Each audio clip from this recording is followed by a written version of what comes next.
You watched the Netflix series Fauda? Raise your hands. Wow, I expected more. Never mind. Not a good example. Fauda is a great show, and it's also based on what Devon Bailey's doing. So if you have the time, watch it, or even better, study on Israel. It'll be more efficient. But enough about Netflix and Gili, who made an example, a great explanation of what we're actually doing. I'm the vice president of this amazing organization. I'm gonna share with you my personal experience with that. What we're trying to achieve in Heroes for Life, in the Bible, the prophet Isaiah says the Jewish nation should be a light unto the nations. Isaiah 42 verse 6.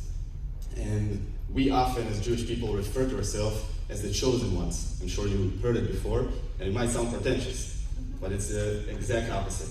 It's not talking about the privilege of being a Jewish person, it's about the obligation to spread the good in the world, to be a light unto the nations.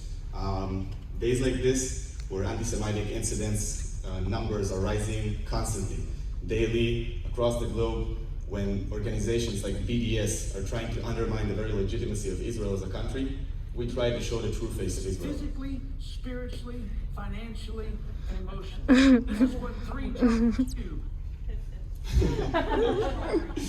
Can't help us. Are you looking for a job?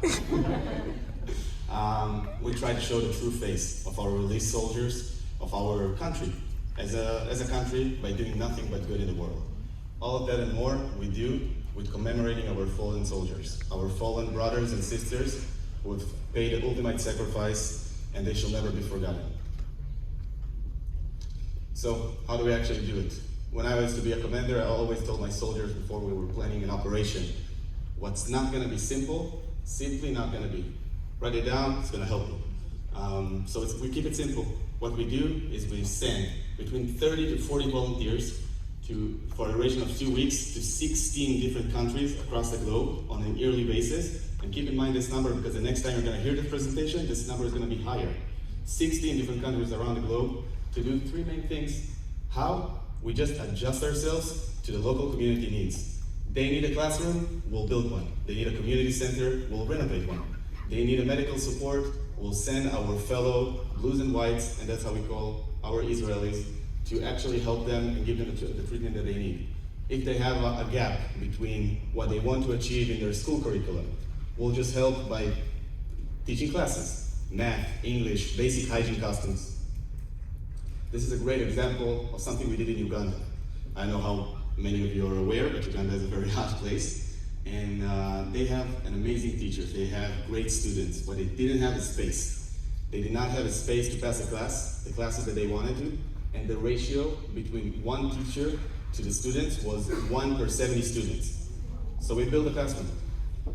In 14 days, this is day 1, this is the last day of the expedition, we managed to build a classroom, and by going back there to the exact same village, year after year, we managed to reduce this ratio from 1 teacher per 70 students to 1 teacher per 28 students. Right here we can see Amara. Amara is an Ethiopian kid who unfortunately diagnosed positive to HIV. He's one of 6 diagnosed with this horrible disease in his orphanage of 30 kids. He could not get treatment, so we sent an Israeli dentist to give him the treatment that he needed, and even more than that, what's more unique, he was able to teach the local dentist how to give the exact same treatments to other kids in the future to preserve this knowledge. What you can see here is Bilal. Remember his face. This little Indian kid, who's Muslim, by the way, you're going to see him in the next few slides. He met us first in 2014. I was first delegation in India in 2014, and he was able to come back every year to experience the expedition and the volunteers. And over a span of 10 years, obviously we send people just for 2 weeks, and we often get asked, why just 2 weeks? Why not a month? Why not 2 months? I don't know if you know it, but studies show that 21 days of doing the same thing creates a habit. A habit is a dependency. We do not want to create a dependency. We want to empower the local communities, give them the tools that they need so they can succeed on their own. So we come for 2 weeks, but over a span of 10 years, Bilal was able to get attention of 5 months. 5 months of his life that he spent with our volunteers. The name was chosen thanks to our heroes. Heroes for life, because thanks to those heroes we have a life. Each and every delegation is dedicated and named after a fallen soldier. I'm going to tell you about Ozzy right here.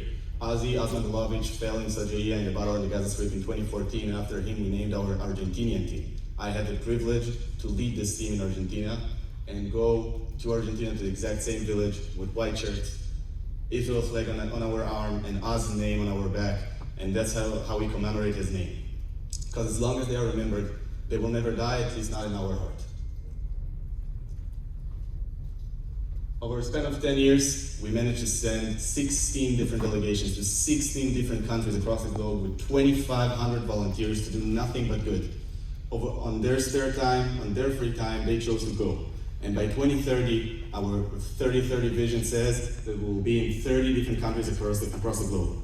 Israel is well known for its high-tech industry, for its IDF, for its innovation, but what we want it to be known for is a global superpower of chesed. What is chesed? Doing good, volunteer. This is the growth of the total number of early applicants that we had. In 2014, we had just 25. 2022, we had 9,200 applicants applying to do nothing but good across the globe.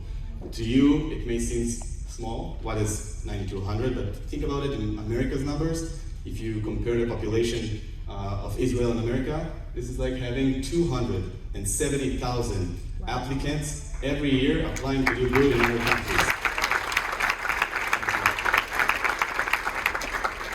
I wanted to share my personal experience because this is how I understood what this whole organization all about. I had the privilege to lead the Argentinian team and create the personal connections and have the personal stories with the local people.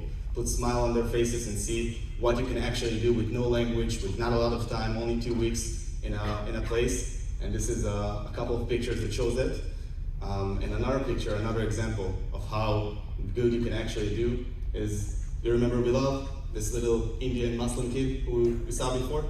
This is Bilal and his friends and their mothers who initiated a ceremony for us. A group of Muslim kids and women who initiated a ceremony in our behalf to show their gratitude for what we did there in 2 weeks. And I'm quoting, they said, "For years, we've been taught that you are the small devil, but now we understand that you are the big angels. So thank you for that." And this is, right here, is example that everything we believe in and everything we're trying to achieve is actually doable, and we are truly being a light unto the nations. Thank you very much.